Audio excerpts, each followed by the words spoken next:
Hey friends, hey, it's time for another teacher tip, and this one is kind of personal to me. So I'm just finished with class. I'm sweaty and gross as usual, but we like to keep it real, right? So I'm just kind of walking around the studio because I like to walk and talk. See? So as we walk and talk, I want to talk to you about investing in your dance. And I think there's a difference between investing in your dance and what we call pay to play. So let me describe it real quick for you. Okay, so investing in your dance. So my class prices are pretty affordable, maybe even on the low side, which I am aware of. But here's the thing, is that I would like students to take more than one class a week. I would like to have them attend workshops. I price a lot of my stuff low, but I try to make sure you have multiple opportunities to study. So I just want to talk about, for example, our recital. We have a workshop instructor coming in. I strongly encourage students to partake of the workshop. And I've had a few people sometimes be like, well, I want to dance in the show, but I don't want to take the workshop. Why do you charge us money to be in the recital? So here are my thoughts. And again, please let me know if you disagree. My thoughts are, first of all, think about kids' recitals. Think about kids' dance lessons.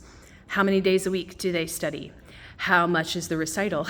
I know that what I am charging all in all is a fraction of what places charge for kids. So I would encourage you as an adult to take your dance seriously and invest a little bit in yourself. When you have more skin in the game, as we call it, you're more likely to attend, you're more likely to learn, you're more likely to grow.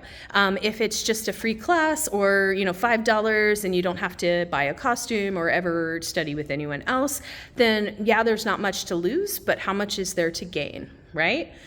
So I think paying for a workshop, for example, is very different than what we call pay to play. So pay to play is where if you want to perform or something like that, you're charged a fee. I typically do not do that. By the way, a lot of times, we have several haflas a year, which are completely free, where you get an opportunity to perform. The recital is the only time that I encourage people to sign up for a workshop instructor, which is a really great opportunity. You should study with multiple dance instructors, study different styles, etc. And yes, I do require my students to usually have a small fee for costuming, something to just make you look nice. You should enjoy that. That is something special and you deserve it. You don't want to just dance in your jammies, right? So I just encourage you to maybe frame it a little bit differently. Think about it as an investment in yourself, an investment in your dancing. Yes, we're doing all of this for fun, absolutely. But me charging some small fees for activities or whatnot helps me keep the business going, helps me plan things out for you, and helps me to grow your programming and your activities. So I hope that you see me charging a fee for a workshop instructor or something like that, me encouraging students to take more than one class a week as not pay to play. So there's nothing wrong with pay to play, by the way. I'm actually not against it. I mean, the fees have to come from somewhere.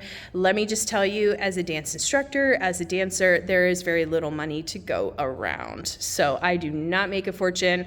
I actually work a full-time job in addition to doing dance because I don't make enough as a dance instructor to live off of. So no, I am not getting rich off of you. I am just helping you grow and charging a fair price for that opportunity. So I hope that you'll think about investing in yourself. Know that I do have scholarship opportunities. I do try to work with multiple budgets, but nonetheless, I do like you to invest in yourself because you are worth it. Okay, that's your teacher tip. Take care.